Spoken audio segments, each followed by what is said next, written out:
Welcome to Behind the Point. I'm Pastor Jeff. I'm here with Pastor Josue. Good morning. Good to see you. Likewise. Did you have a nice 4th of July? I did. It was fun. What'd you guys do? Absolutely nothing. Do you go watch fireworks or anything? No, we normally go to my mother-in-law's house. We didn't do that this year. She lives up in the mountains, so it's cool, or like right at the foothill of the mountains, so she can see the whole valley from her backyard. So it's really fun. But we ended up staying home this year, and so we went and got some fireworks and just did something with the kids in the front yard. It was a lot of fun. We had a good time. Built Noah a lemonade stand. Oh, and cute. we sold lemonade in the front yard, and he made almost $30. Nice. So it was. What did cool. you sell it for? $1 each? $1, yeah. Nice. For a cup with a straw that's and a big everything. cup. It was a big cup. Yeah, it's like Wow. like the size of a red cup. Those red plastic cups. Oh, okay. Yeah. Solo cups. Yes, Those are not this big. You're doing like 10 inches.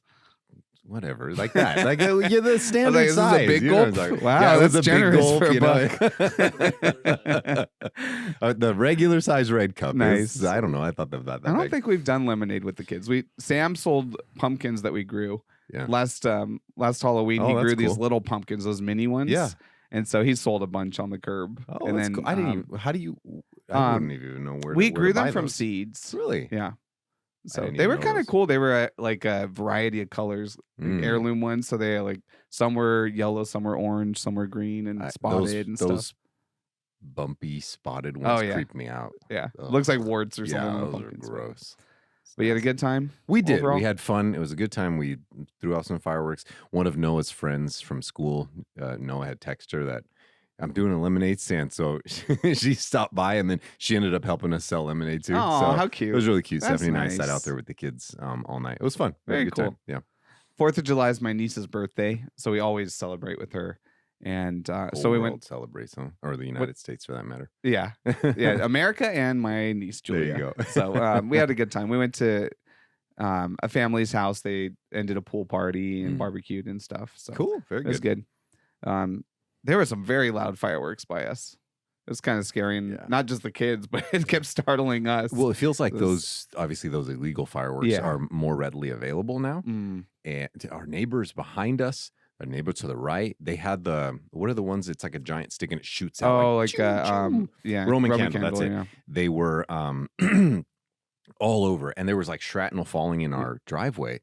So we had the kids like stay close to the garage doors, just under the lip, because I'm like, But nothing. Thankfully, nothing went up in flames. But my dog was freaking out. Oh yeah, So we poor just dogs. Put him inside. He was fine. My dog's so deaf now, so he doesn't. He never really was that bothered by them. You ever tried those compression? Oh vests my that they make parents for have dogs? that for theirs. Yeah, Yeah, I like the vest that they wear. I can't imagine how that would make a difference. But And doggy cannabis. oh my! My parents do that for their dog, though. He It really was does really make them hungry for relax. whatever yeah, yeah. Well, before we go off the rocker, let's jump into the sermon. So, we are in a series, the Sermon on the Mount. So this was week 2 in the Beatitudes. And so you continued the theme from last week of living counterculturally. And so the call to live counterculturally means, and your first point means that I don't give others what they deserve. This came out of Matthew 5:7. Blessed are the merciful, for they will be shown mercy. And I like how you talked about how when someone hurts us, our natural response is to want to hurt them back, right? Whether physically or with they insult us, our like instinct is to want to just insult back. But you said mercy doesn't look for fairness; it looks to the cross. Then everyone was convicted immediately. Yeah, like, I was too. And God's mercy never runs dry, which is beautiful. It's so easy to react in the moment, but we're called to be merciful. Do you have any tips to help us so that mercy is our first response? Is there anything that you could think of, just pre-work that we do in advance to get to that place where we're not just so reactive, but could be people who are merciful? I go back to the conversation we were having right before we started recording. And I think when we if you're engaging with someone, whether it's in a intentional conversation or just a passerby type conversation, I think intentions are often misunderstood, misrepresented, perceived incorrectly, whatever that might be. And I guess, and this is something I personally struggle with, giving people the benefit of the doubt. I don't, I, it's hard to explain this one. I don't know that I personally, I'm good at it, but I know for a fact I typically don't intend to hurt people. That's not what I'm trying. Sure. And it's been several people have said this to me before, that just the way I tend to communicate often comes across very direct, and it's perceived as me being rude. And I really am not trying to be. I'm trying to just cut to the chase, to be clear about what I'm talking about. And that can be perceived as if, like, well, that guy's a jerk. Yeah, like he's kind of short with me or something. And I'm like, I'm sorry, that was not at all my intention. So I would hope that someone would be willing to show me that mercy, because I can be that way with other people. Like, you say something to me and it really does not bother me. It has to be something pretty significant for it to bother me. It takes a lot to offend me, I think, to hurt my feelings. But so I would hope, I think it's not to give the cliche, what would Jesus do, right? Sure. But I would honestly hope someone would show me that same amount of grace. And so the same way for me, I can just rub that off. I would hope that someone would say, hey, I'm just going to let that go as well. That it wasn't anything that I intended for that. Does that make sense? Yeah. Just to kind of let that go. That is helpful. I was thinking back to when I worked at a hotel in customer service, and very difficult customers a lot of times. Yeah. And a couple things that helped me. One was, and I still try to do this, is thinking, I don't know what someone's going through, what their day is. Someone may have just gotten fired. Someone may have had like just an awful conversation, and now they're taking it out on me. Yeah. That doesn't always help totally to reduce my reaction or whatever, but that, like, giving someone the benefit of the doubt. When I was in customer service, I also thought, I'm being paid to do this. Like, my job is not to defend. Like, that kind of helped me to, once that clicked in my mind, was just, I'm literally paid just to be nice and help the customer. Yeah. And to not take it and not to take it personally, which is hard, because you want to just I want justice. This person's a jerk. But in this but line here, of work, I almost think it's like my job is, as a Christian, is to represent Christ. Right. That's where I was going. So I'm not paid for it, but line of work, it's have you ever heard of the anger iceberg? Have you ever heard of that illustration? You see the surface level, but there's all way that more. You see at the top is the anger, and that's people are like, oh, that's it. But the most significant part of the iceberg is what underneath you don't see, and underneath the water is the hurt, the pain, the frustration, the betrayal, the whatever it is and that's what's at the root of the anger. So maybe if you see someone who's just being rude to you, being short with you, being really crass with you, that maybe it's helpful to picture it that way. What's really at the root of all of this that has you so upset, and be willing to show that mercy till you get to that. That's good. Yeah, I think part of that is there is some work we could do in advance to pre-decide, like, know that we're going to get into conflict. 100%. There's things that are going to, like, if I'm getting in my car, there's going to be annoying drivers. Yeah. So if I know that and think about it a little bit in advance, that will reduce to some degree how reactionary I am. I can't seem to do that one. Yeah, that's hard. Pray. Pray without ceasing if you can't handle it. Well, let's jump to the next one. Your second point, the call to live counterculturally means I ask God to purify my heart. And this comes out of Matthew 5:8. Blessed are the pure in heart, for they will see God. And you said the problem is our hearts are not pure, right? Just by our sinful nature. And we're not as pure as we think we are. But we could pray. And the point of that you tied in, and there's Psalm 51:10 says, create in me a pure heart, O God, and renew a steadfast spirit within me. I've had to quote that to myself a lot of times. It's like I've realized I sinned and fell short. Going to God, I asked God to purify my heart, was your point. What does a pure heart look like? Is there any evidence of that, or something like tangible we kind of see externally or in our thoughts, or what, like, help us to understand what is a pure heart? Well, I think, again, it would go to a countercultural understanding, a countercultural definition of what a pure heart is. When we think of something that's pure, we think that it's the best. Mm-hmm. You think of gold that's been refined. It's pure gold, pure silver, whatever that precious material Untainted. is. Right. And Yeah. this is the best. But I think from a Christian perspective, pure means humble. Mm. You think of, if we were to finish reading through that Psalm 51, where David talks about, that's where he acknowledges, he says, I know my sin.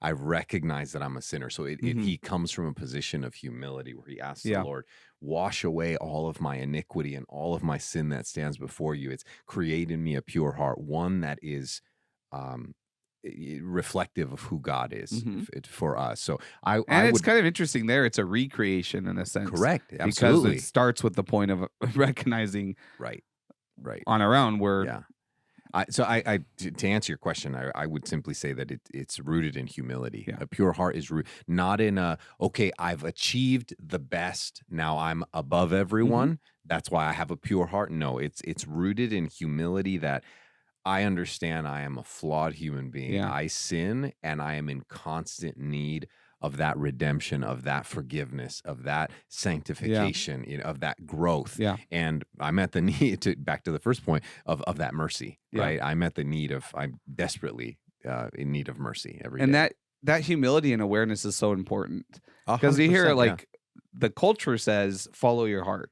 Like, just do what your heart, but the Bible says the heart is deceitful above all else. Yeah. And so recognizing that is the healthy starting point. I wanted to talk in this area. You quoted Leon Morris, and he talked about the pure in heart seeing God. And he said that this will not be fully experienced until the eschaton. So the end times when Christ returns, either where there's two senses. We could see it here. Right. But he also said, but I guess in completeness. Correct. Right. There Completeness in the eschaton. Yeah. So when Jesus returns, either when we're in heaven with him or in the new earth with Jesus, then we see we can fully see God. What can we do though this side of heaven to see the most of God before he returns? So just kind of work, I guess, to purify our hearts, besides just asking. Working to what work can we do to purify our hearts? Is that what you're asking? Yeah, I guess so that we could see the most of God possible this side of heaven. We won't see him fully until the completeness when we're with him in his presence. I would think it would be to follow the example of Christ and all that he did, what you see happening in the church, where you see the church step in those moments of crisis, where you see just we were talking with Damien, this idea of every conversation is rooted in love. Like, you see the person for whatever situation they're in, that you have that conversation with them, you help them in that capacity. If they're going through a hard time, you're there, you've stepped in with them, because that's what God does for us every day. He steps in, he shows us mercy, he reminds us of his love, he reminds us that he cares for us. It's not just I'm doing this only for this end goal. It's like, no, as we live this out, we see God in our lives. And the truth is, this may sound somewhat counterintuitive here, but we can see God out in the world as well. There are people who are totally unbelievers, some of the kindest, most generous people you'll ever meet. And I think that's that innate image of God within them, that they are those image bearers, the image bearers of Christ, but they don't know him. They don't have a relationship with him. And you see that out in the world with these nonprofits that want to help with hunger and thirst and all these things. I think those are it's the thumbprint of God all over the world. How can we get involved with that stuff to help out and be the hands and feet of Jesus to the people around us, to the least of these, even with like a glass of cold water, helping out with those things? It's not just considered charity. It's literally being the hands and feet of Jesus to those in need. And as we do that, I think we see God alive in action in right before our eyes. Am I answering your question? Yeah, that was good. Thank you. Let's go to the next one. The call to live counterculturally means I focus on the issue, not the person.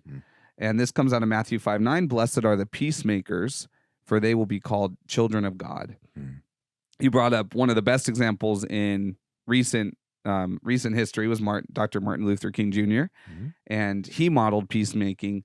His goal, you said, was never to humiliate or defeat his opponents, but rather his goal was to win over the opponent's understanding and support. support. And so that's what it means to focus on the issue, not Right. on the person. Right. And then you said peacemakers end hostility entirely and bring those involved together. So you kind of distinguish between peace keepers, which are really just trying to kind of silence, keep everyone quiet, versus peacemakers who go that extra step to actually unite.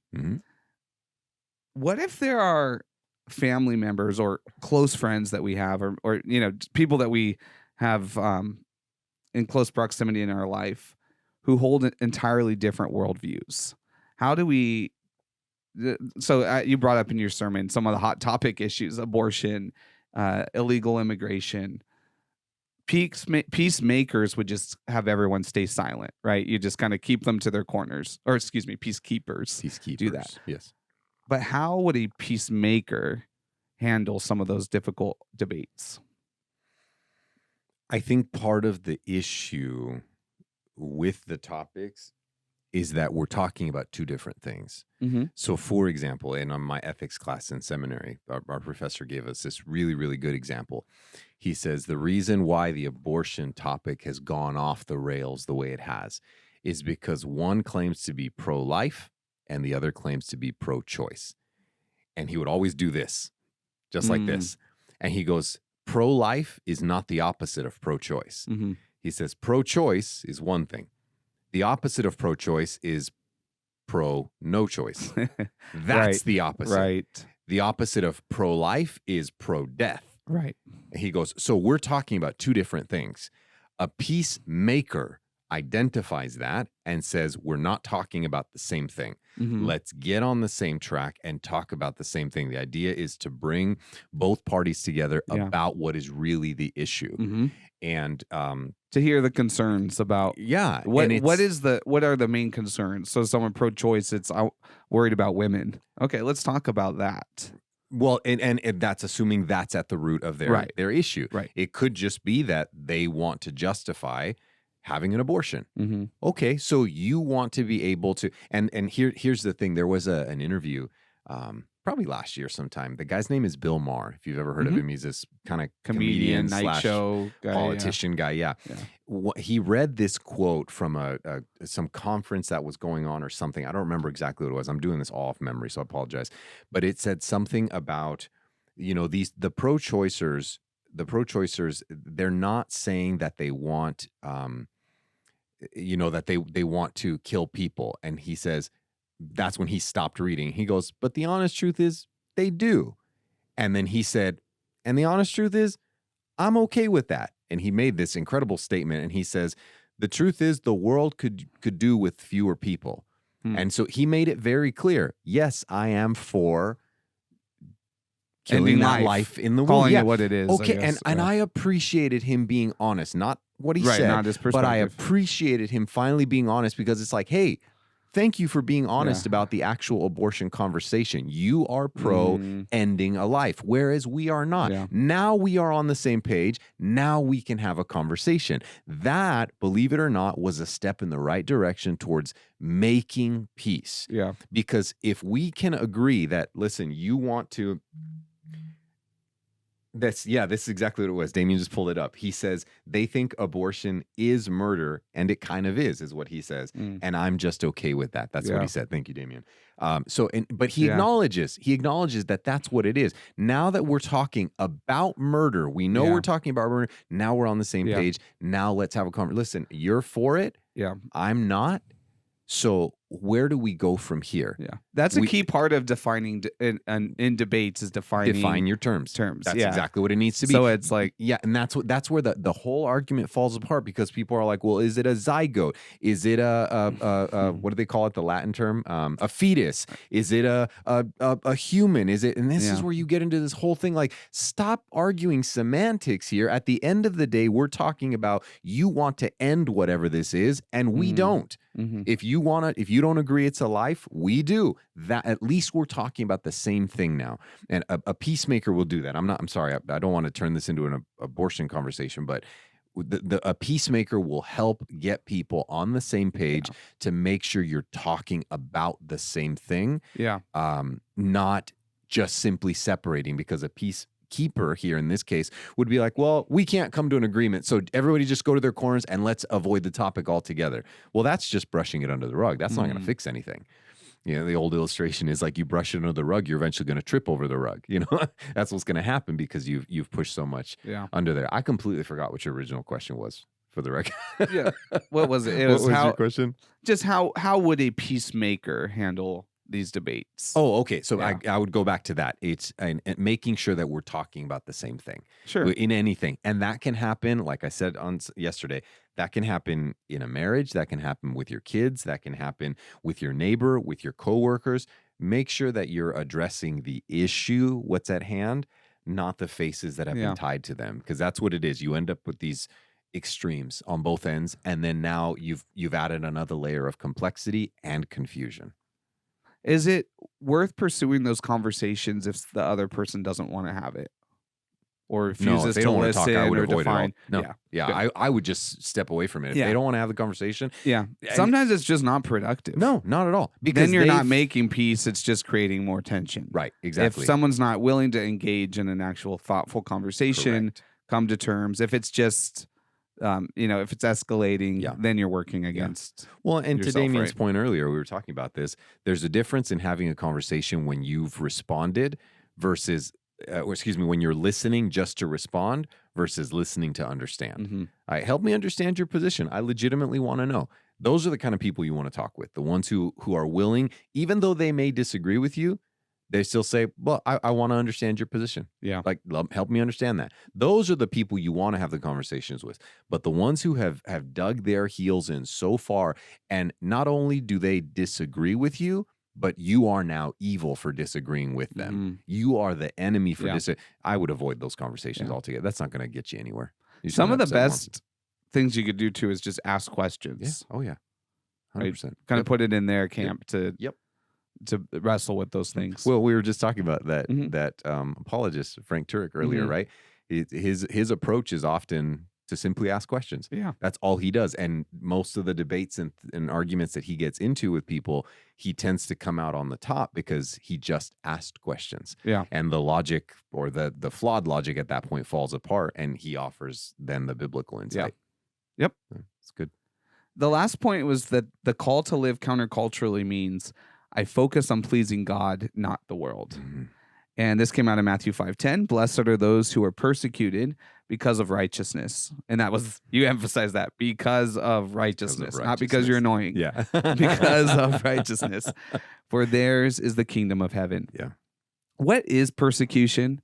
Can you just define that briefly for us? That's hard to define because, and this is part of what I intended to do originally, to say the kind of persecution that people experience in third world countries is not the same persecution we experience here. And that's how I ended up with all of those stats and that chart that I showed, because I'm like, this is much more impactful. I'm just going to go with that. Sure. So there's a difference between first world persecution, third world persecution. Significant difference. So it's hard to tie a definition to it. But in short, it's exactly what Christ talks about there. When your people slander you, the final parts, verse 11 and 12, the false testimonies, when they judge you, when they do all this other stuff that he explains it, that's in essence the persecution. The truth is, it may cost you your life to a certain degree in certain places of the world. It may cost you your reputation in other parts of the world. That can be persecution. So it's losing something up to and including even your life at some point. Now, so you talked about Christians in other parts of the world, Nigeria, China, Azerbaijan. There's another country too. I'm forgetting the fourth one. There was China. There was, I'm sorry. That's okay. But I should have those. So there's intense persecution in some of these regions. People are displaced. Again, many lives taken.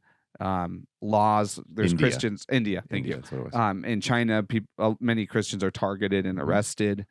Are there legitimate cases of persecution here in our culture in the United States? Would you still say that people are persecuted? Because obviously we're not persecuted to the same degree. Legitimate as in credible, like like like we would still call it persecution. Oh, okay. Are there cases of persecution? Oh, I thought you were talking about America? like justified reasons No, for no. it. Oh, sorry. I'm like, no. Legitimate as, I mean, because you said you were talking According about to the not having a definition. parking space is Gotcha. not persecution. Yeah. Someone being mad at you because you said something is not Gotcha. persecution. Yes. Right. I do think so. I think there is a lot, what we simply call it today, and this was what Pam brought up to me yesterday. A persecution for us today would essentially be being canceled. Mm-hmm. That's what persecution is. If I say the wrong thing, I run the risk of someone's going to go online and say all kinds of things, and that's part of the burden that I have to carry with the things that I say, because a lot of it is it's people are like, well, that's what no, this is what Scripture teaches. Right. I'm communicating that, and you don't like it. Right. And so that can get me canceled. I lose my job. I lose my form of income. I lose, and now it's like, now this has affected my family. I 100% to this. I believe that yes, there is persecution. Am I going to have a gun put to my head? I don't think so. But I can certainly lose my reputation. I can lose my credibility. I can all because of what I believe in. People will call me all kinds of names. They can say things about me. I think to a certain extent, there is persecution where our lives can be ended. We think of a couple weeks ago, there was a shooting in that church. People shooters walking into a church. Things that are happening in Texas. That kind of, not the flooding, but like there were shootings there at, what's the mega pastor's name? Oh gosh, big church in not San Antonio. The prosperity guy, Joel Osteen. Oh yeah, they had a shooting at that church last year, year before. So there is still that kind of persecution. It all roots. It's rooted in that they don't like what we believe in. They don't care for it. They disagree with it. And so they want to lash out. They act out in that form of hatred. So I totally believe there is still examples of that, not to the extreme that we see in Nigeria, no doubt. But or not as common, at least we should say. Good. Any final thoughts that you have this week? Just as we closed out the Beatitudes. I can't really think of much more to add to it. I mean, it's hard because it's a sermon in and of itself. It is, yeah, right. The whole thing is a sermon. But no, I would. Is there like something to sum all of those up? It's putting you on the spot, but just the blessed are to live counterculturally. Yeah. Don't blend into the crowd. This one is for sure a cliche, but it's the fish going against the current. That's what it is. That's the life we are called to live. Like I said yesterday, to stand up and stand out, not to blend in. There's the old quote that it says, if you were to be put on trial to be a Christian, would there be enough evidence to condemn you? Like, people should know you are a Christian, and that should be evident by the way we live our lives, and that should be even further evident because it does not look like our culture. Good. Awesome. That's great. Good conclusion. Well, thank you all for listening. Hope that you had, and watching, if you're watching on YouTube, and we hope that you have a great week. Look forward to more of these conversations. Bye, guys. Bye-bye.